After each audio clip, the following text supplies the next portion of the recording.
Good evening, it's Jane Birkinshaw of Love Your Lens here.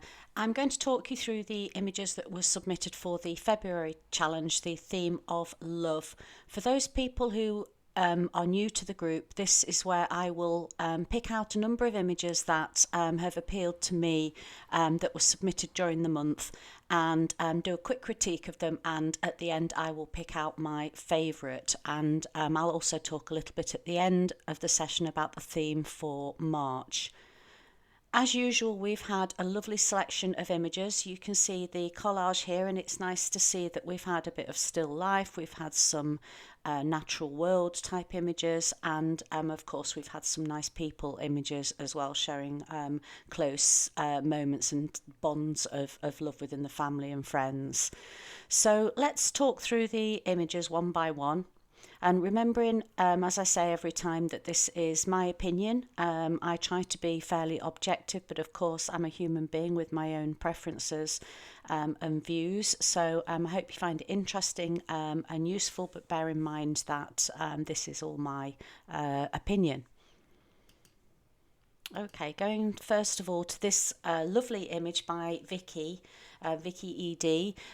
Really like this image. Lots of different things about it. I think the only reason, it didn't quite make it into the favourite shot was it's not quite sharp. So I do have to pick up on things like that. This area here where it should be at its sharpest, it's just slightly off. What I do like is the symmetrical composition, straight down the middle here.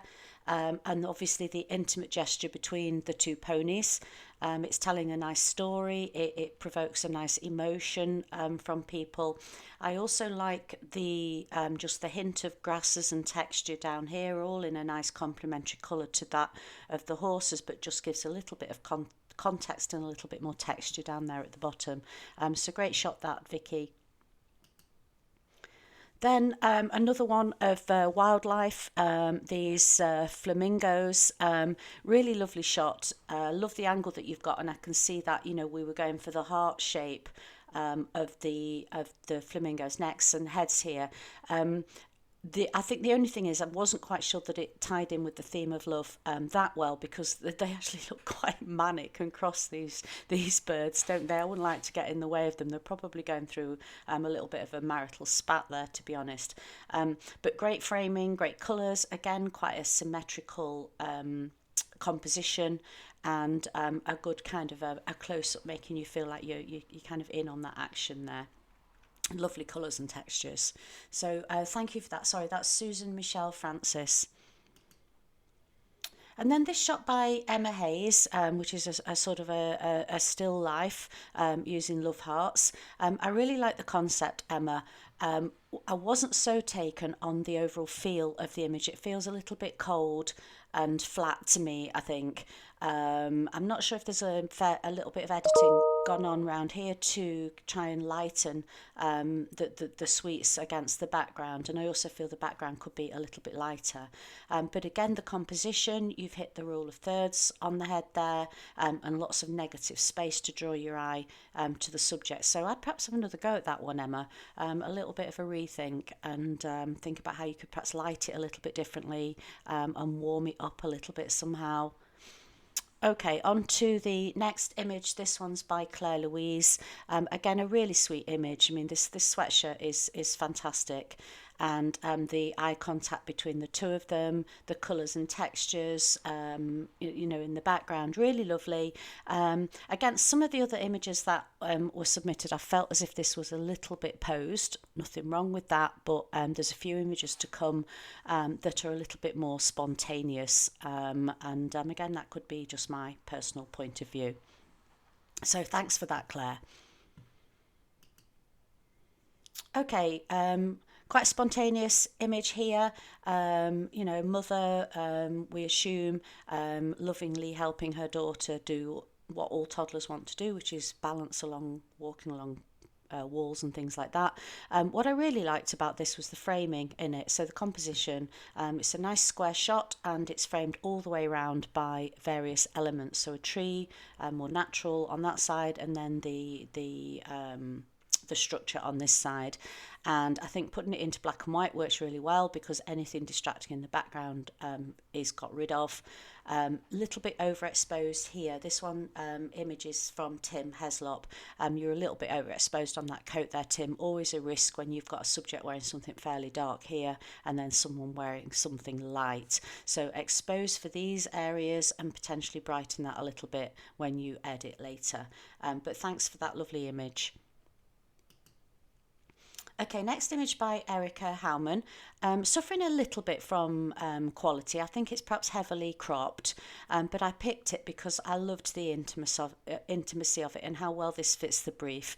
I think it's fantastic that you can just get this glimpse of her face here, how tightly she's hugging her here. Just those simple little gestures really suggest love. And you've got a simple composition, rule of thirds.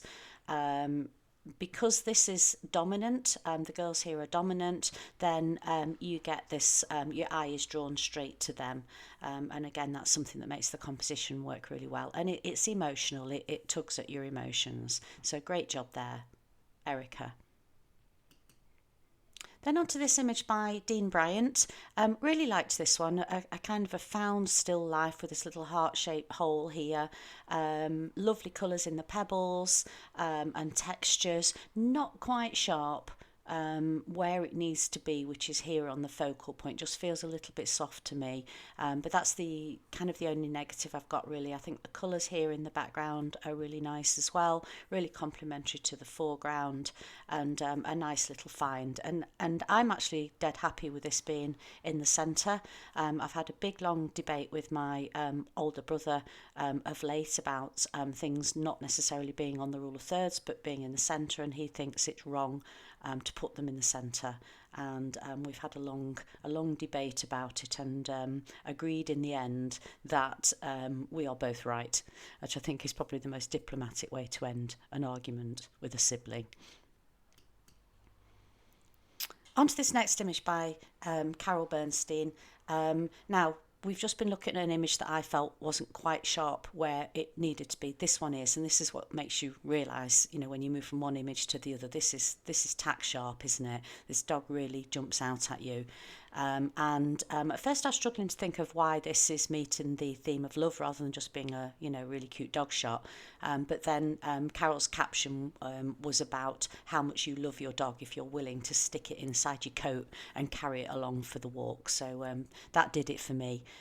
Really nice, Carol. Lovely depth of field, all the attention's on the dog's eyes, and I think it's great. I don't really mind the chin being in here because it just kind of helps reinforce that there's a person, but you perhaps could try just cropping it down that left hand side there, so that perhaps light area doesn't pull your eye away from this cheeky little chappie or girl here. Okay, then this shot by Sarah Wilco Mahoney. I'm never sure quite whether to repeat all of everybody's Facebook names because sometimes they're nicknames and things, aren't they? Anyway, I hope I've not just offended you with that, Sarah, because I certainly love this image. I think it's a really clever little shot. I like the composition. I like the diagonals of the heads here, the diagonals of the heads there, this cutting in from one corner of the mirror, and the fact that your focal point is on the faces here and that you've got nothing to distract you down here.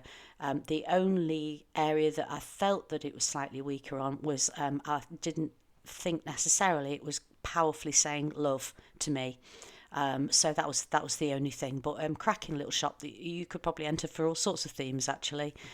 So great, unusual portraits, very nice. Then we have this shot from Sheena Hatton.